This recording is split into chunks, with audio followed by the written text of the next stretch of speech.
partnerships are not my thing. I don't like people playing in my sandbox. And so I there went seems out to on be my a own. common thread here between you two. Interesting. So he's my insurance agent, and he just said he's not a good partner. And I just said in another podcast, the last thing I was going to get was a fucking partner because I trust nobody. Yeah. So Well, it had something to do with having a big ego too. Oh, is that what it was? Yeah, it was. Yeah. Oh. Yeah. Okay. All right. Maybe. Rusty, you have a big ego, man. Come on, man. Get yourself in check, bro. Come on. It's not just me. What? All right.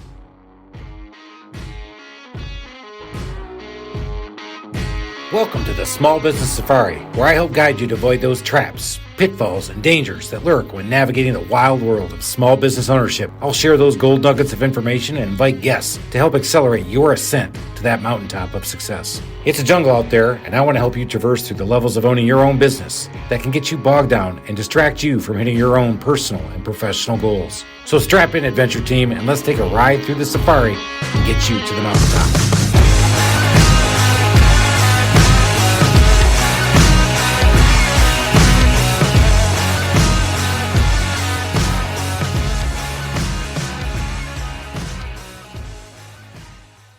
Oh, it's finally recording. Here we go. We are recording, everybody. Welcome back, Small Business Safari. Adventure Team, we've got a great episode teed up. And the reason it's teed up is there may or may not have been a couple of pre-beers before we started this podcast. And the 2 bottles of whiskey in front of you, Chris. And I do have 2 bottles of whiskey. I think there's a George Thorogood song in there somewhere, right? 2 Rusty, bottles of what whiskey. is that garbage in that bottle that There's you a have? lot of evidence on the table. What is that? It's a juice drink. Like a pomegranate or something? It's pretty red. Apple, beet, and carrot. So I'd have to have enough energy to get up and keep going with you guys. Yeah, here. Apple, beets, and carrot juice. Are you a typical Georgia fan that you chose that juice because it was red as opposed to like an orange? Well, it's got the top, so I don't understand what Yeah, was at the I know it's top very there. conflicting. Yeah, I don't look good in orange, so You know let's get it out there. The big thing that the juice is missing is vodka, baby. Let's go. All right, we're going to get started, everybody. We've got Rusty Clifton in studio. Is that not the best stage name for just the biggest badass you've ever met? And his name is Rusty Clifton. And he is my insurance agent. He does protect my house, my auto, because he is Rusty Clifton. Say hi to everybody, Rusty. Hey, thank you there, Chris, for the big introduction here. It does sound like a good private eye name. It is awesome. Come on. I mean, Rusty Clifton. I mean, Jack Reacher has nothing on Rusty Clifton. This is way better. I mean, come on, man. Get with the program. This all came from one round of golf. I should have never gone to play that game. That's true. Did you lose a bet, Rusty? Did not lose the bet. No, really? No, he played good.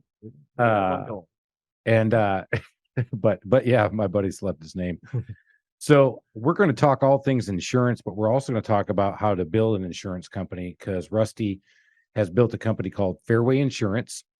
Can anybody guess what his favorite sport is yet? Well, I know it's Georgia football, but it has nothing to do with fairways.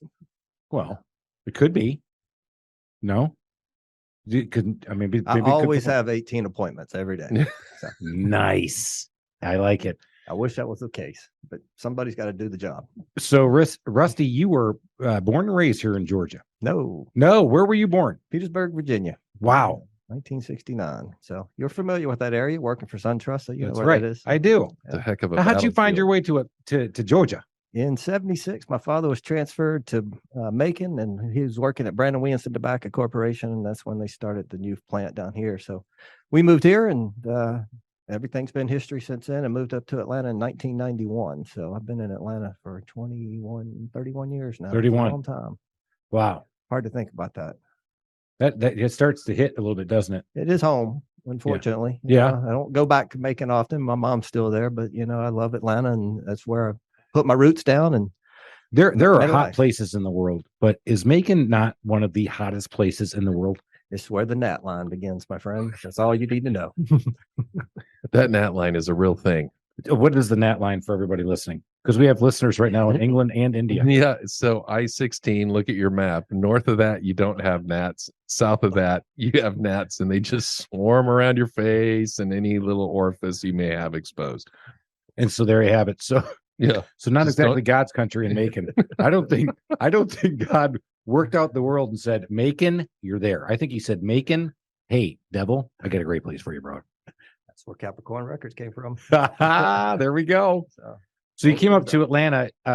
So you immediately started an insurance business, been an insurance man all your life then? No, I started Whoa. actually in the mortgage industry back in 1997 and working as wholesale account rep. And then, as things go along, you were part of this as well. And 2008 comes around and you got to figure out what you're going to do when you grow up because it was the end of.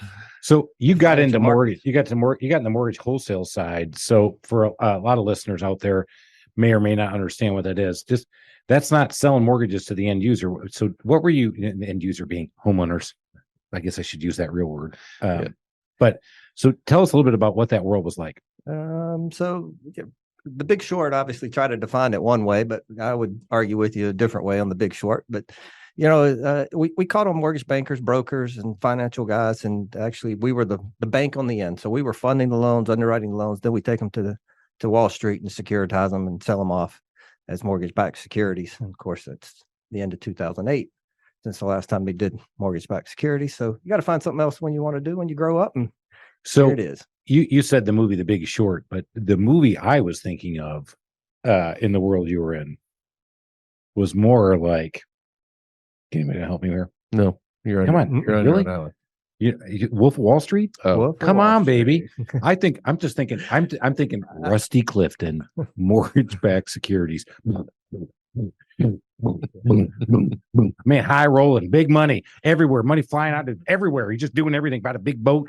He's up there. He's flying. He's strapping money out to whip it and fly it all over the world. Was that what it was like before 2008? Well, at the time in the mortgage business was very successful from, after the trade center in 9/11 and rates came down and it just exploded. So we had a really good 5-year run. And so, yeah, it was somewhat like that in some respects. It ain't like that anymore from what I hear. So, but Wolf of Wall Street, baby. I knew it. I knew Actually- Chris would go that high on that. Oh So yeah, come we on. think You know I about was that. going low, bro. Yes, because I do remember that world because I was on the other side and the credit world in the bank going, hey, I think something's going wrong here. I don't know. Why are those guys all partying so hard? How come we don't get to? Because you're in the bank. Get back there. Get to work. So you're flying high, Pay for the big and desk. then here we go. Boom. Yeah. So, working for Merrill Lynch at the time and had to go figure out something I was going to do and thought about being a financial advisor and went back to Oglethorpe University and thankful that Merrill Lynch was going to pay for it. And, as I was going to their school, I had to get insurance licenses, both property and casualty and health and life. And so I knew a few people in the mortgage industry. I figured I'd start calling them, worked for a friend of mine for a year and a half. And then from their perspective on, we tried to make a business decision, and him and I had a kind of a conversation about starting and working together. And then I decided that it just wasn't going to work. I didn't have partnerships are not my thing. I don't like people playing in my sandbox. And so I there went seems out to on be my a own. common thread here between you two. Ah, interesting. So he's my insurance agent, and he just said he's not a good partner. And I just said in another podcast, the last thing I was going to get was a fucking partner because I trust nobody. Yeah. So, Well, it had something to do with having a big ego too. oh, is that what it was? Yeah, it was. Oh, yeah. Okay. All right. Maybe. Rusty, you have a big ego, man. Come on, man. Get yourself in check, bro. Come on. It's not just me. What? All right. So you did that. So did you just fall into insurance, or you started saying, "Oh, there might be something here with it"? I mean, You got to evaluate, where you are in life. And, 40 years old, I think about the time. And, what can I do when I'm 70 years old? What does my life look like? Because for 6 months, I didn't do anything. It was kind of a little bit of retirement, and I could just hang out and play golf. And heck, nobody else was retired. They were all having to work, and I had to go play golf with the older guys. And so that kind of got boring for a minute. And so I didn't think retirement life was for me. So I just was great to get back into something else. And, insurance kind of was one of those roads where I said, 70 years old, I don't want to start over. How can I just keep going month after month after month, have that residual income? Problem with the mortgage business, every month you're trying to find a new client and trying to get that guy closed. And once you get him closed, you're going to find another client. So you're starting over at zero.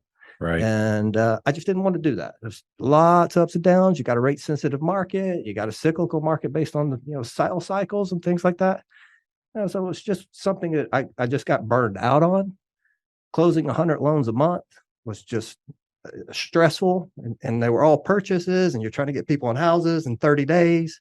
You got a lot of pressure, and you're meeting with a lot of people. So, from that perspective, it just that's what insurance kind of reminded me of a little bit. I still need that adrenaline going through me. I feel like I need to accomplish something every month. So set my goals that way. And then once we achieve those goals, we go into the next month, right? So we just kind of set those same goals, but it just kept that constant movement in the cycle of working with the client. And that's what I liked about the insurance side of the business. So, Well, and the insurance, to your point, you build residuals, you build a client base, whereas in the mortgage industry, it's just one and done every single time. yeah. And that's the thing I tell people all the time. You close that loan, you throw it over the shoulder, you go find the next one. But in the insurance world, it's from cradle to grave. In theory, but it's a question that I have right now. It's got to be tough in your industry because it's, we're all, you and I are the same age where you had a relationship with your insurance agent and it was cradle to grave. But now, I don't know if it's millennials or marketing or whatever, but it's become super commoditized. And, it just kind of seems like it goes to the lowest bidder. So how are you navigating those waters? That's a good question, a great question, because obviously it's very challenging and it's continuing to get challenging moving forward, right? Because at the end of the day, Alan had a great question. We're going to take notes by that. We got our own little competition going on that. It's a great question. Didn't mean to get you off your vibe, and I took you out of the flow. But yes, Alan had a good question. So let's go back and answer that. It question. really annoys Chris when the guest goes, "Alan, that's a great question." Well, let me see if I can get a nugget. In this one. All right, here we go. I want to hear some nuggets. I know you're on your way, so make it flow, big boy. So at the end of the day, when you go online and you try to buy, you're not sure what you should buy anyway. And I had a good attorney tell me the other day is if you're going to buy insurance, you should have to work with somebody, because if you don't know what you don't know, when shit happens, you got a problem. And you may not be buying the best product. It may be the cheapest product, but you're not buying the best product. So to your point is, how do we get by that? We built a service team behind our agency. There's three great girls that I have, Lori, Andrea, and Kai, and Shout they out. do an amazing job.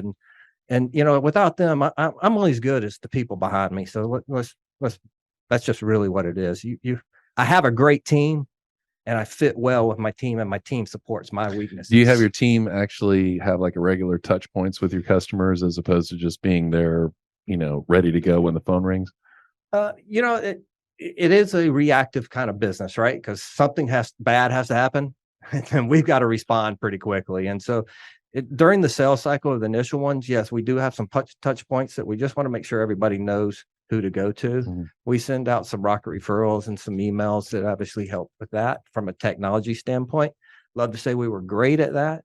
But we are trying to do that 90-day touch points with our clients and stuff. So I will attest to this. My annual review came up just a month ago, and unsolicited, I got an email from Rusty saying, "I just shopped your insurance. I found a better rate for you. They do better coverage on your home because your home value has gone up." Yeah, again, back to what you don't know. This is where we need to talk about this, because first of all, we all hate insurance. I mean, you love it, Rusty. I know it, but we all hate it. We hate that we have to pay it. And when we finally get a claim, everybody wants to think they want to go to the bank. And I'm telling you that I'm talking about from the contractor experience. Rusty's going for the bottle. I like it. We're Yeah. going high west, everybody. We're going high I west. can So, tell I'm gonna need a really thoughtful answer on this one. Let me have another Yeah. sip. Hey, stub your toe. There you go. all right, there we go. It's all in. So unsolicited, I got, hey, here's your premium. Here's where your coverages were at. I was able to place you with this company. The coverages are the same, but the service is the same. And you have a lower premium. So what do you say to that? Okay. Yeah, of thank course. you. I say, okay. But did I do it on commodity? No, I went back and looked, and he said, your house was underinsured before. Now we've got it insured correctly, but it will still lose money, or it save money doing it. You don't have to lose any money. And that was the thing he taught me when I first talked to him, is that you got to make sure you have that coverage for the house you have today, not the house you think you had 10 years ago. And you got to have that right coverage. I'm like, well, I don't know what that is. And he goes, and have you ever thought about an umbrella policy? I'm like, no, I have umbrellas. It's not They're a really rainy day handy yet in the for rain. anybody. Yeah. I had that wrong. We So did a lot more of that for this summertime, right? yeah, we did. So that's the kind of stuff that people miss out. Can you go do 15 minutes brings you whatever, the Geico thing? So why wouldn't I go with Geico, and why should I go with you? Obviously a great question, right? Because name usually is one of those things good that Lord, Rusty, don't feed the ego. It was not a great question. I can answer that question for you, Rusty, just to prove it wasn't a great question. Oh, Because Rusty's I'm gonna mute your mic, buddy. Rusty's a multi-line agent. And so he basically is a one-stop shop and he does the shopping for you. Right. I think what it comes down to is absolutely relationships, right? And we're at that point, and I've made some notes obviously to you about that. That we're in a comfort zone, and our clients have been with us sometimes some of them 13 years, and so we're watching out for their best interest. We're paying attention to those renewals, and sometimes carriers just have one of those situations where they had a bad loss year, and so that's our responsibility. That's what my passion is, making sure that you're taken care of at the end of the day, and that you're getting the best value out of the money you're spending. So. Yeah, I also say that the ladies in the office have been dynamite in service. They always do a great job for us. Well, the other not that thing we've I had to have found a lot of claims. when you have a good agent like Rusty who actually knows you, and then you do have the claim, that's to me where the difference is in the insurance companies. Because if you've just got some sort of online insurance, you've got no advocate. Rusty's your advocate. And the one thing I know is the insurance companies can hide behind the policies, but they do actually have the ability to inject common sense if somebody makes a good argument to take care of the client, but they won't if they don't have an advocate like you. Well said. Thank well you. said. Oh, write that down, Chris. Did you get a check for that too? That was over pandering, Rusty. Over pandering. That wasn't that good of a point. Actually, it wasn't. But I didn't have to add on to it, so it's good to me. So to battle the commodity thing, your business as you grow, is your model right now? Do you want to just grow this thing to be in every state in the nation? I mean, tell us a little bit about your business acumen around where you want to be with your business in the insurance business. Well, I think in the mortgage, I was a one-trick pony, right? And initially, the mortgage business wasn't that way, but over time, you do what you do best, and you just kind of funneled that way. And what I learned in the insurance business is it's so wide. You can do so many things. There's so many different products. You can call so many different clients, and it's specialized in certain areas like garages, like construction, home and auto. It's really not it's not a specialty really. I mean, it's a commodity, like you said, but when you get into the commercial side, that's a specialist, and you need to work with somebody that's a specialist. And so I looked at those opportunities as a way to build risk enterprise, right? So that I wasn't going to be exposed to different cycles. So over the years, I wanted to protect the business cycle. And so we've just kind of gravitated every year by accident that we keep our AB clients a lot more than we keep our D clients, because we provide a great service on the back end. And I hope you want to respect us and our team and everybody. But if you don't, you may not be a client for us. And just kind of one of those things but we're going to take care of you. Because that's just what we feel is the right thing to do. If we do what's right by the client, you're going to love us, and that'll keep you coming back. But respect us too, because it is, like you said, nobody likes insurance, and they hate to pay that premium because they don't see any value in it. But when something goes wrong, they'll see value in us because we're going to be right there beside you, and we're going to walk you through that claim. And there's nobody better at this than I've been experienced that. Chris probably knows some history of some of my claims that I've been exposed to, and being able to help clients be at ease with that is a comfort.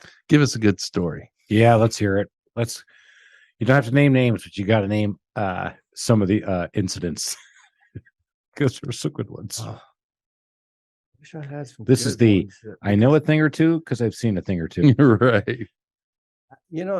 I take it so personally. So when something goes wrong, I feel like I've got to be the one that's there to correct it, and it's a bad way for me to be, really, because I should not take it as so personal. Well, as a client of yours, I would say, no, I can see that you do take it personally. You're just like, hey, bro, you got to pay it. Yeah, you're screwed, bro. Yeah, you're done.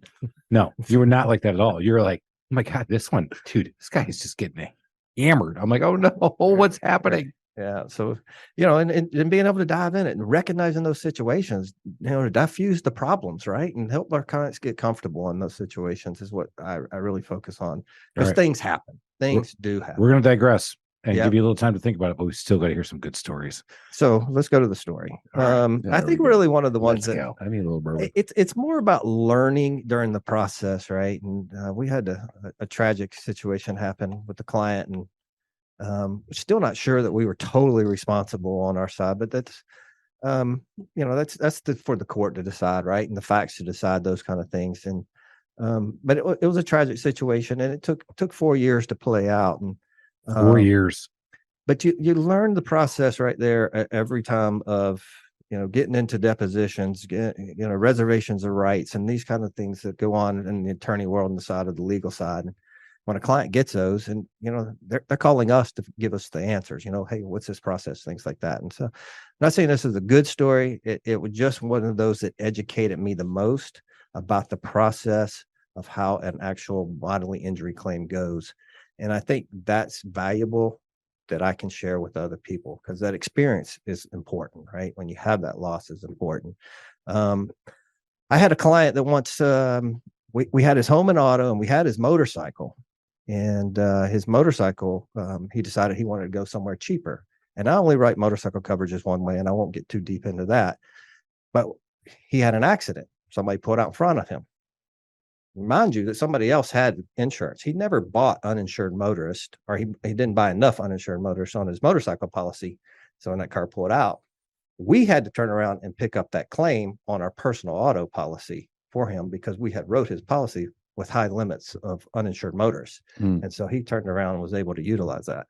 So it's another one of those learning education moments that we were able to, have a good nugget from. Do you how to get handle into all claim. that? I mean, so I follow what he's saying. Is that something you want to do as a person, as a homeowner, as a business owner? Is really understand how the inner workings of insurances, or do you want to let some expert do it for you? Yeah, if you had a free throw for $1 million, do you want to take it or let LeBron James do it? Hey, LeBron, I'll tell you what, can we go 50-50? Right. So, exactly. so this is exactly right. So Rusty, this, the people that tend to listen to our layup. There you go. Yeah. This podcast is for people who are thinking about getting into business or who have their own small business. A lot of them are in the home services, but not all. So when they are starting their business and insurance is that, I got to have insurance. I mean, what are some things that you can advise them to think about? Because I'm sure there's like minimum policies, but what real claims are like. I mean, what do people need to know about business insurance? Oh, well, it really comes down to the risk of the client. So, and I'm not saying from his perspective of what his risk profile is, but what that client is actually doing. And every industry's got some certain coverages that you got to have on that policy and certain forms. And so you just got to be really careful about not getting the right forms on that policy. I'll give you a prime example. We're not a warranty company, so we don't insure that the contractor at your house did the job correctly. But we can if we put that E&O on his policy. And most contractors don't have the E&O on their policy.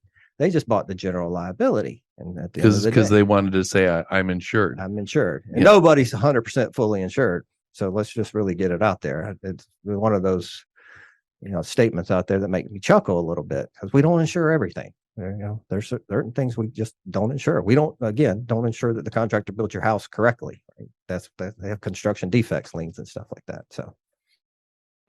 So back to I asked a question, and you were very political, by the way. You didn't answer it. Are you looking to grow your business? Maybe it wasn't a great question. It was a great question because I've asked him this before, and he didn't answer it then, but I kind of know the answer. So, because I think this is interesting, again, back to where you're growing your business, where you are in life, and what he's really trying to do. Because we've said this before in our podcast: if you're not growing, you're dying. But I've asked Rusty, I'm like, so you're growing, or are you? He goes, bro, I'm in the right spot, and I'm going to grow the way I want to grow. So I'm already answering his answer. Now I'm leading him along because I want to hear where he's going, because the last I'd heard, he was going to buy something in Florida and go Georgia, Florida, and stay in that area. So that's what I wanted to hear about. Yeah, we decided Florida was not the right opportunity to get into there. Obviously, you guys have seen the news and all the trouble with homeowners and carriers and ratings and things like that. So don't want to go too deep in that, but just bad timing for that. Not that we can't help clients in that area, but it just wasn't the right opportunity for us to expand our business. Think about the clients, Florida, man. Yeah. So, but growing is, one of those things that are difficult. I just have to segue because it's too personal. If I was in a business in Florida, the one business I would be in right now is cremation. It took them 4 flipping weeks to cremate my mother after she died. I'm like, obviously people are dying to get in. And now I can finally say this without crying. It was like, you're right. Think about your clients in Florida. I will not be retiring to Florida because you know what happens when you go to Florida? What? You get cremated. Uh-oh. Everybody in Florida, no, I love you guys. I think it's great. And I've got a lot of friends in Florida. But anyway, so you chose not to go to Florida because of everything that was happening down there. Yeah, just a bad environment to actually, take a big risk like that, because at the time, obviously COVID, you got margins are high in our industry and lately. So you evaluated could and pull evaluate back. it. So right now you can write insurances in which states? 15. Wow. Whoa. Hello. I didn't know Yeah. that. Okay. Yeah. So I have friends who have places in Arkansas, Texas, Tennessee, North Carolina. So it's mostly southeastern states, or you So pick and choose? anything that touches Georgia, Louisiana, Texas, and Mississippi are some of the states. Ohio, Pennsylvania, Colorado, California. Some of that's some specialty products that we write for specifically for the mortgage and bankers industry and stuff. So, All right. So you can write North Carolina now. well, we can. Yes. Oh, Yeah. okay. There we go. Yeah. Another question, because right now I'm with a carrier that with that second home that I talked about, I use it as a rental home, Alan, not vacation home. Unless You can stumble short over your term. words all you want, but it Unless- is what it is. And then my buddy just banged me because I said, yeah, we're going up to the cabin to work on it. He goes, you can't call a 3,500 square foot Cabin, Yeah. cottage, the little I said- shack I have I in the said, woods. Look, my man, that's what we call it. That's what I'm calling it. And I got to go up there, and that's all I'm going to do is work on it. He goes, no, you're not. You're just going to we're going to the lake and drink. That's the one thing. I'm like, well, that's what you call working on it, man. the only thing you downplay in your life. Everything else you pump up a little bit. How come you let there just be a little cabin over there? Just a little cabin. Rusty, tell me about, as long as I've known Chris, he's never invited me to play golf on his fabulous country club course. But what kind of stick is he? He's average. I'll take average. What are you laughing at, brother? I'll take average all day long. Because right now, Is I'm there thinking- anything good? Does he do anything well? Yeah, he brings the beer and drinks it. That's right. Good golf buddy. I am a When great he golf buddy. supports golf, he brings the liquor and puts it out there. It's like for the Showa tournament. Are we playing in that Yeah. again? So Yeah, we are. to That's Matt right. and It's stuff happening like in that. So, September. Yep. Yeah, we get You're a shout out lined to up. Matt for that. So Big shout out. Let's talk about that. We could have pumped that up a little bit. Matt Burnt, Temperature Pro HVAC. Him and his wife put together a CHOA tournament. CHOA, for those listening, is the Children's Healthcare of Atlanta. And it is an incredible hospital system that has helped 2 of my employees' kids, one of them immensely, to the point where she is now a spokesperson for them. And I can't say enough about what they do. So Matt said, hey, man, are you willing to sponsor that tournament again? I'm like, absolutely, bro. We absolutely got to do it. So we're going to play at Horseshoe Bend here in Atlanta. September 25th, maybe. It's a Monday. I'll tell you about it after. But sponsoring is a big part, back to business and what you do, and you're starting out and you don't think you have any money to do things with it. And when you get a chance to be in a position where I'm at now, where I can actually sponsor and give back to an organization that I really know does a lot of good a lot of just incredible stuff. I mean, I've seen these kids come out of there. So yeah, we get a chance to go play some golf, knock it around a little bit, because I know Alan wanted to hear about what kind of stick he was, but now we're inviting Alan along. right. So, Really? I'm getting a Well, public invite. well, maybe I gotta see, because I only play golf last year, twice a year anymore. last year, Rusty and I played with a lady who played college golf and could have gone pro and was a PGA teaching professional at the athletic club. Shout out to Megan. And shout out Megan. You might want to keep Levy. Megan on the team. I think you may be second. Yeah. Now, All right. Zach and I were the official beer drinkers on the team. So I'll see if they're not available, you're in. Good. Okay. That sounds So great. you're the 5th option. I'll keep the date open. Feel Thank you. comfortable? Thank you, Live Tournament. He's a I'm great out. friend, isn't he? I went through everybody in my book and nobody could play. Can you play? I'd love to have you there. Fine, Alan, we'll go play. if it's any consolation, he's never invited me to play at his club either. I have But I don't think he's a member, so that's okay. Ouch. Wow. Let's keep that on the DL. No, I am. I actually played this weekend. Well, I And just try to give him an out, but he Yeah, stepped right in it. I man. know. That's a, Well, they no don't let, excuses. they only let guests on like at the stupidest hours. And we are with COVID, everything that's happened in the golf industry. If you're in the golf industry and you're not making money, dude, you got something really wrong. Right? Because these guys, these tee sheets are filled up for we can only do 7 days in advance, and it is completely packed.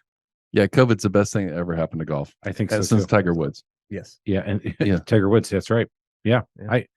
It's crazy how COVID opened those opportunities. And now we have, a looming recession, whether or not you want to debate whether or not it is. Technically, we are. I just think it's going to be back to the mild. Everybody today is thinking of 2008 recession. I just think they're missing if you go back and look at the historicals on recessions back to I'm geeking out on banking stuff. But anyway, we are in a recession. You got to just call it like it is. Now, what does it look like?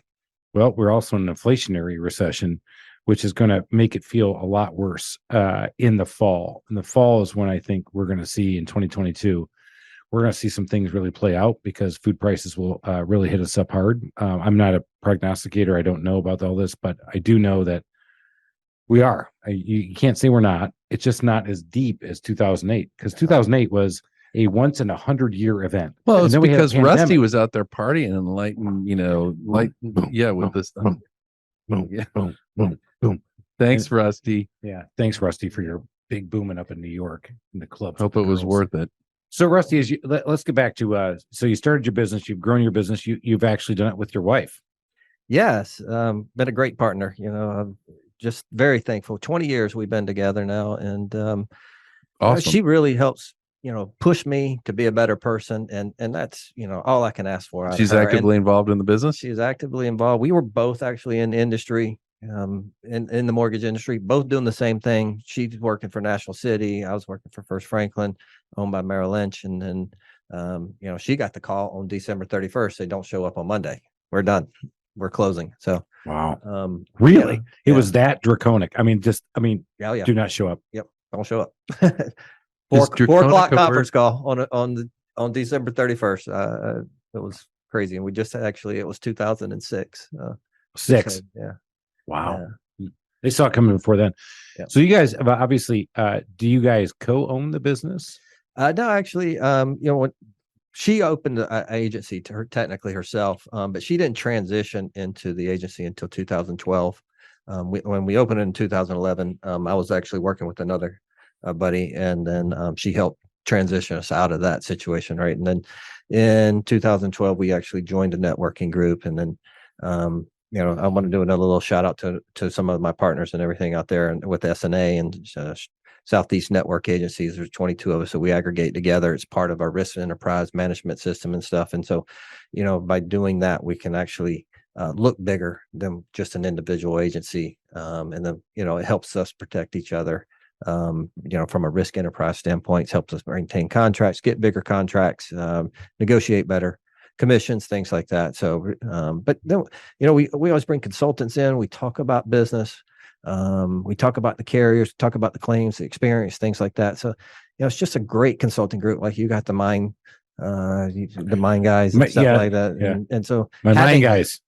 having that is just, an important piece of driving your business and making sure you're accountable too, right? Because doing this is an accountability situation too, right? You're making public confirmation out there that you're going to do something. This and then is when you're going set all up over the to do world, and it can never be erased, Rusty. That's right. Everything you say. So no pressure. something. No, I'll tell you. He said something though that there.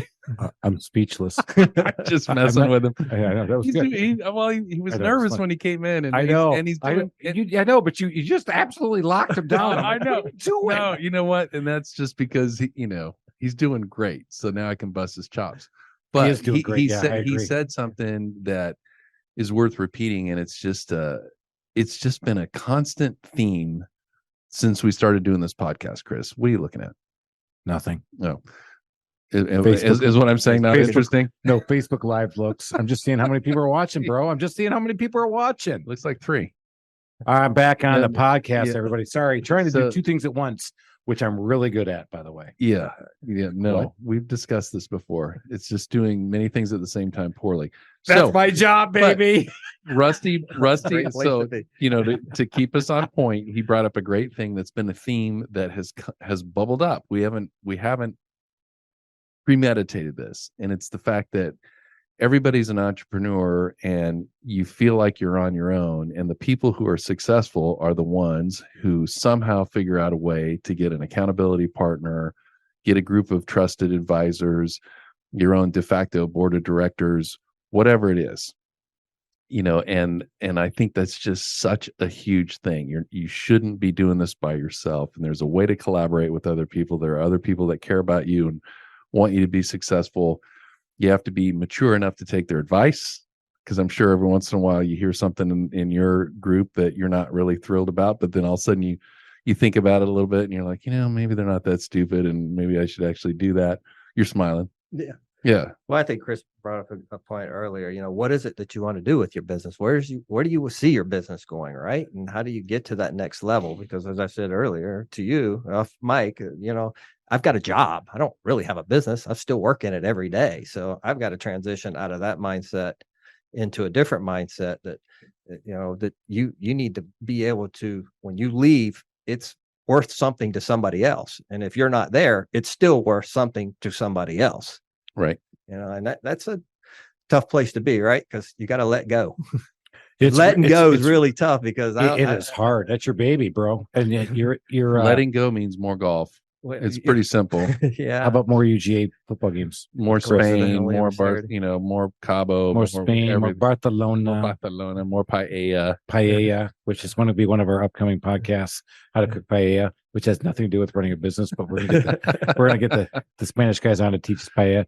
But Rusty hits on an incredible point that we all face all the time. After 14 years, yes, I'm an overnight success who went on a few vacations, just a few in 2022. Okay, just a few. A few in the third quarter of 2020. Right, Vegas, Cabo, second quarter.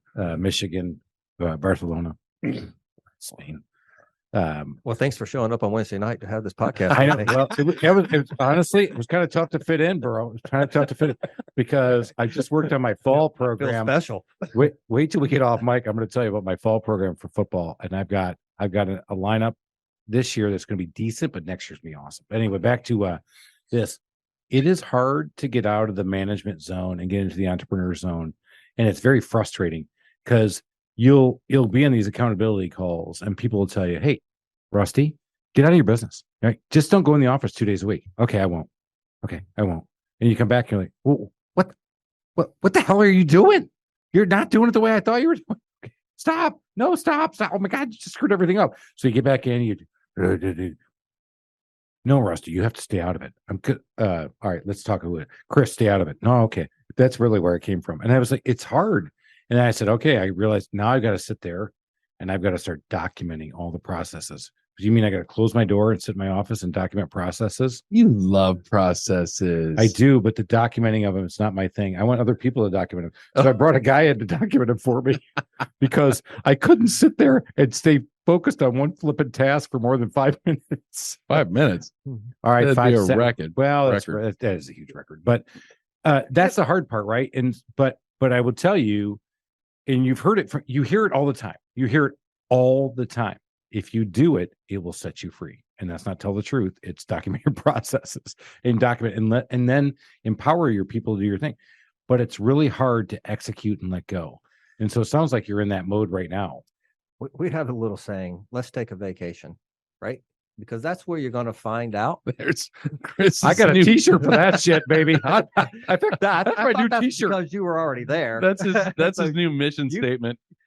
You're so far advanced than I am. I need to take more vacations. So this is where I'm going is that, when you take a vacation, you actually find out what you left behind. You really find out what you do have. You find out what your employees are about and how good they are and what they do well. And, some of those things just come so natural to some of us. And to me, I feel like it comes natural that I forget the coaching side of it. I only coach in crisis situations. I don't coach. when it's a prime opportunity, when there's nothing else going on, and say, hey, let me remind you that this and this needs to be done, or something of that nature, right? Because then it becomes micromanaging. So I try to find people that support my weakness well. Oh, I love that line. Support my weakness well and coach in the prime opportunities. Take that to heart. I'm going to pat myself on the back for a minute because, well, then again, I am the insufferable egomaniac. But we started book club. Let me get out of the way with the flying arms. Whee! Thank you. So we started book Do I club. have to pay for this? This is a really good comedy. Well, it just goes to show you the in-person is much more fun than a Zoom podcast. I'm telling you. So we started book club, and it's called the 100 Days of In-Home Selling. And I started doing this with my sales guys, my estimators. And we sit down. I said, guys, this is your opportunity to get more proactive. I have read this book now a dozen times by Jim Ryerson and Jim Cohern. Shout out to those guys. They did a great job. Jim's been on our podcast before, helped me institute my sales process. We're in the middle of reading the book with my sales guys. I'm still learning stuff. And first part of our sales meeting every Wednesday is, basically I'm beating the crap out of them. You did this wrong, you missed it. You suck. You're the worst. And then we pick up book I club. don't know why I pay And you. now you have this prime opportunity. So my feedback here for everybody is find a book and share it with your team and do book club. Because one of the things in that book that we just read literally this morning is that if you read, that sets you apart. And I will tell you, there's some other studies say if you read 30 books on a subject, you will become an expert. And if you listen to Audible 30 minutes a day, every day for 1 year, you will read 30 books. How about that? So you can do it. Love it. And if you find that book, it's a great rallying point. So when we get back to the book, that's back to me pumping them up and sharing some things with them and giving them insight and helping them. And one of the days is, hey guys, do you realize how much every minute of your day costs you? I mean, your value? So if you're in sales, what do you have to do to make your goal? If your goal is $1 million a year in sales, what does that break down into your minutes at work? And that's what the beauty of in-home sales is that you have freedom. You're self-directed. And back to Rusty's point, I mean, Rusty's world, they're self-directed. They're salespeople. You're in their insurance business now, so they have time. But if you do that and help them on their sales, and back to what you talked about, because sales today is way more relational, Yes, way more intuitive and analytical, and less, hey man, just let's go out there and get hammered together, and then boom, boom, boom, boom, boom, you can do my loans. Although I wish I had those days. Ever once. Just I think you could probably relate to this too. Being in the corporate world, you learned that there are certain management styles. One is from a production style, and then there's one from an operation style. And I'm more in that production style, and my wife is more in that operational style. So we make a good team together, and probably answers that question a little bit better about what's the best attribute. So that my wife has. you do have a partner, Rusty. Well, hey, the one that I do need, right? That's exactly right. And you Yes. complement each other well, and you're still married after 20 years. Yeah, That's a beautiful thing. Yeah, it's nice when you. Yeah, Chris is genuflecting. so I did notice that was a chapter in the book to make sure she was all hands on deck, and Yeah. I'm thankful that mine was at the time. And thought I was a little crazy year 2, and you're well, but still you- not making a profit. In year 3, you're barely scratching through, and then year 4 things get a little bit better. Year 5 a little bit better, and now you're in year 10, 11, and 12, and you are being able to do those things, take those vacations. you're the overnight success just 10 years later. Yeah. There you go. Good job. Way to go, big guy. Well, Rusty mentioned a book. What book was that? It's funny you bring that up. And this podcast is sponsored by From the Zoo to the Wild, your guide to entrepreneurial freedom and wealth, author Chris Follomian, who is soon to be your world. Are we going to do a Best-selling. podcast from Barcelona? You know what? How about we just do a podcast from my house once? I like that. But which house is the one we have to ask? the Well, restaurant? you've got the luxury. I cabin? don't know. I've only seen the one with the luxury pool and the massive stone work and wait, my insurance agent. professionally landscaped. My gardens. insurance agent's in the room. He doesn't know I have a cool. No, he does. Yeah, I do. Kidding. Still got to do that inspection though. But going back to his point that Rusty alluded to in the book, I talked about get your spouse on board. I don't care, partner, spouse. And I did a horrible job of doing this because I did a bad job that I sold her on my vision, and I oversold her because of my exuberance, my irrational exuberance, to use the term. From Liquor. no, well, of Wine. course, yeah, no, it was come on, irrational exuberance. That was from Fed chairman. Anyway, I needed other people to really vet it out. Transitory inflation, but that's a whole nother story. Ooh, So wow! let big you finish words. yours. All right, I'll finish mine. So basically, when you you start told her your what you were going to do, and you didn't ask her. Is that right? I asked. No. No, I told. Should I make another check I've been mark over here? intolerable egomaniac. No. It's a How's the really partner important spot? thing when you're talking about your partner's involvement. I mean, you are super enthusiastic. They want, and you need to give them the permission to say, I don't know. I tell you, it was Do you hard. do marriage therapy too? I'll answer that for you, Rusty. Yes, he does. Because I'm with the calculator. I am an overnight success 14 years later, but I'm still in marriage therapy. You're right. We'll give it up. Two things. Starting a business when you're young and you're single is a risk. Starting a business when you're older and married and 2 kids and a lifestyle which everybody's become accustomed is a risk with a capital RISK. What the F are you thinking? I mean, it was a big deal. And I said, I'm going to do it. And I looked at her and she was like, but you're basically, she said this too, you're in your prime earning years. And it wasn't her saying it to me. I knew it. I was working at the bank. I was making good money, but I also knew that I absolutely hated my job. And I was more fearful of being 70, to use Rusty's age that he brought up earlier. I was more fearful of being 70 and never have started my own business than have done what I did and made it all the way there, because and they even said, my family even said 2 years into it, is that, Dad, you're a lot happier. And my wife said, yep, you're definitely a lot happier. Now we have no clothes. We have no money. We can't go to the country club anymore because you're not a member. But the view from the underpass is wonderful, Dad. Can I use your cardboard box tonight? So back to the book. Yeah. I mean, when you're thinking about starting it, you've got to think about those dark and despair days. And it's hard to do when you're sitting flush with your custom-made shirts, custom-made suits, custom-made shoes. And we get comfortable, right? You get comfortable in that environment, and the money just keeps coming, the check keeps coming. Well, right? But you got to have that burning desire. Yeah. Hey, no more boom boom. What? No, Chris needs boom boom. Chris definitely needs boom boom. So, man, we covered a lot of ground, and we're going to continue to cover a lot of ground. Yeah. So, where you guys are at today, I've asked a question. So, not looking to grow necessarily, want to grow the right way, because you said something earlier, and that's why I want to get back into it. You have the luxury today. You have ABCD clients, and we all have them. And in the beginning, we would do anything to anybody at any time when you start your own business. I've heard this from every entrepreneur, everybody who's been on the podcast. And those, sometimes we're doing that work with C&D clients. So it sounds like you are now starting to work on quality over quantity. Tell us a little bit more about ABCD and how you're doing that. Yeah, I think that transition comes natural. It doesn't, it will just work itself out. It'll play itself out. Because you can't make that D client happy.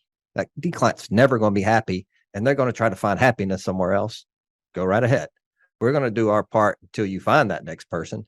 But that just kind of transitions out on its own, because those people are never going to be happy no matter what you do. The C client, obviously, they're kind of halfway in, halfway out.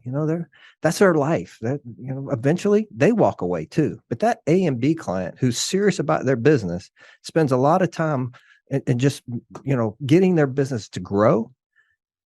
They're going to want to be with someone that they can trust, and that someone's going to be there the whole time.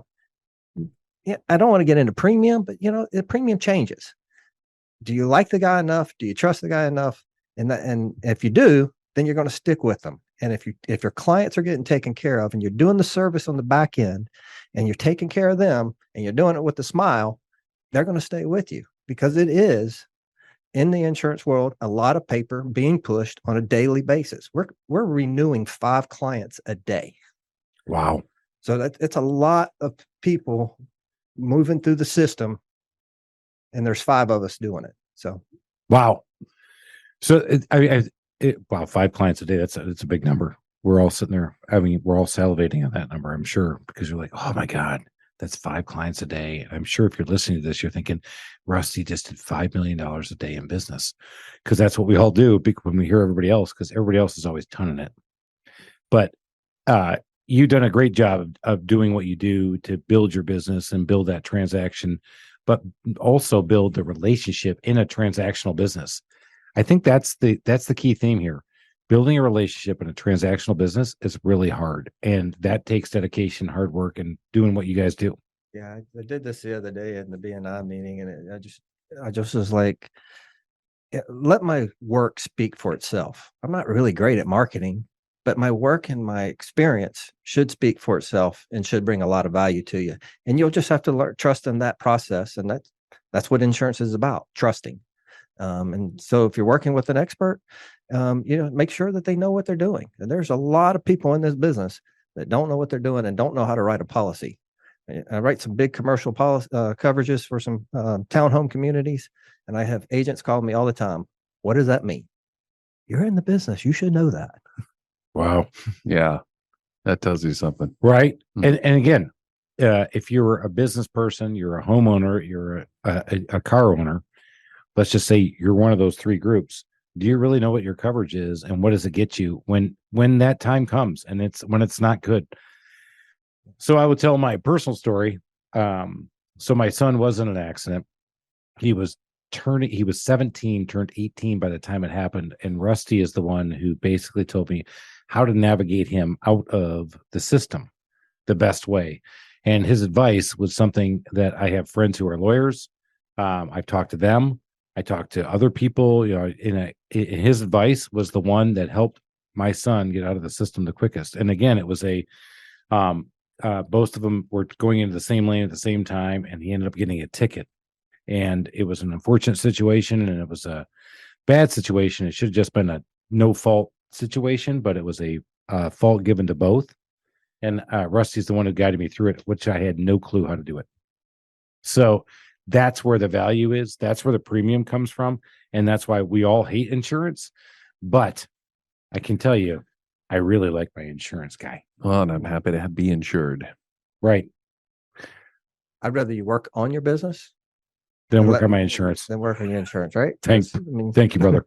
Call us. All right. Let us take care of those billing issues. Let us take care of those claims issues. We'll handle it for you. Rusty, this has been a lot of fun. And so admittedly, Rusty has said, this is outside of my comfort zone. I didn't really want to come on here. I'm like, dude, you got to come on because I think you're going to be great.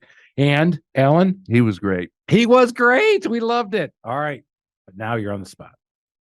I have 3 questions I love asking people because I love hearing these answers. And I do know where you live. What is the favorite feature of your house?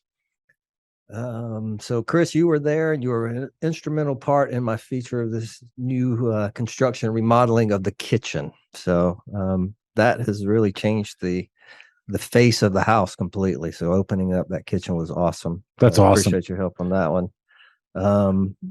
The last guy we were speaking with said, the best thing about a house is, it's livable. And I just really feel like our house is livable. I thought he had a lot of great points. Yeah. I will tell you that I'm going to give 1A to Rusty's house is that he is a huge University of Georgia Bulldog fan. Go Dogs, national champions.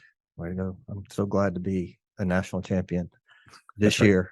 Thank you, Alan. Does he have red countertops? No. So he has an incredible backyard, and he does a great job grilling and smoking meats. That's right. We haven't even talked about that. Tailgate this year. Anybody wants to come? Mm-mm. That'll be Athens, Come in. Georgia. Yes, sir. Home games. I'll bring Alan.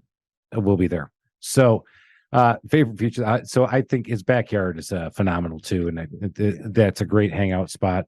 But that's been awesome. All right. Number 2, when you go out, customer service pet peeve.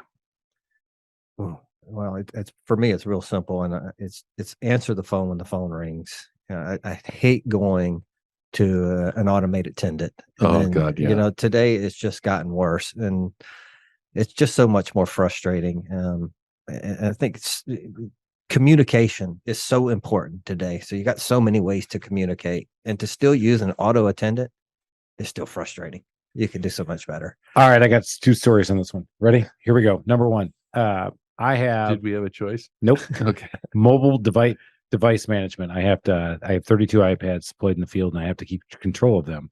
And we have to know where they are at all times, and we have to also control user interaction and what the apps are. So we had a problem with an iPad. We had to get it, and I could not communicate with the iPad. And we're sitting in the office, and we had unfortunately a rogue employee. We're trying to find the iPad, and I emailed, I called, I got nothing. And I get back an email 2 hours later. Call this number. I call the number, and it says, if you are calling about iPad disablement, please press 1. I press 1. Please hang up and call a different number. You didn't give me the other number. That's awesome. All right, number 2. So No option to press 0 either. Right. I used to do call center implementations in banking, and what happened, we did a huge conversion for a bank, and what happened was a lot of customers got stuck in a queue that couldn't be answered because of our new system, the way it happened. And so what we had to do was I had to log in to the queue and do this. Thank you for calling XXX Bank. Goodbye. Thank you for calling XXX Bank. Goodbye. Thank you for calling XXX Bank. Goodbye. I had to do that to 125 people. Oh my I sat there. Lifestyle management. So do you think I pissed some people off because they were trying to check their balances on their accounts? 125 of them. Yeah. I think I did, bro. And that was the best. So the voice I heard was, thank you for calling XXX Bank. Goodbye. Thank you for calling. Because that's the only way. Because what had happened is they got in this queue, and we couldn't get them out of this queue to get them over to other people. Technology problem. And the technology guys, I'm on this conference call, and I'm in consulting, and they said this. And true to form, your boy did this. You're fucking kidding me, right? I have 55 people on the phone call. I have these top level executives on the thing, and that's what I dropped was that. Of course, I got reprimanded for dropping the F-bomb, but I went out there in the middle of the call center, and it was dropping people left and right. I'm like, I think I earned that F-bomb. All right, that's a customer service pet peeve. I know what you mean. It's hard. Customer service today is even more important than ever. Yes. All right, number 3. A DIY car contractor nightmare story. Was it the kitchen? No, actually, I just took a treat. Oh, come on, my God. but thankfully, Chris was helping me on that. Yeah. Thank God. The backyard was probably one of my DIY nightmares. It was just a struggle to get it completed, and concrete didn't come in, came in 2 different trucks, and it was 110 degrees, and they were trying to put the concrete in the back, and of course it cured in 2 different ways, and it just unraveled from there, you know, because it's 800 square feet of concrete, and the guy was out of town for 2 weeks, and it's like, wait a minute, I need to have this done, and it didn't go well. I don't think he realized he was working with Rusty Clifton. Does Rusty have a tennis court in his backyard? No, but concrete, I think here 2 things. Everybody thinks concrete's easy. I challenge everybody to go give it a shot. Yeah. Number 1, it's Difficult. not. No. Number 2, it is so variable, dependent on the conditions, the environment, your set. There's a lot that goes into it. Finding a good concrete manufacturer or a concrete layer is so big. We actually don't even do it in the handyman space because I didn't realize how hard it was, because it was one of the things that I actually grew up. My family actually did this work, so I kind of knew how to do it. And I didn't think it was as hard.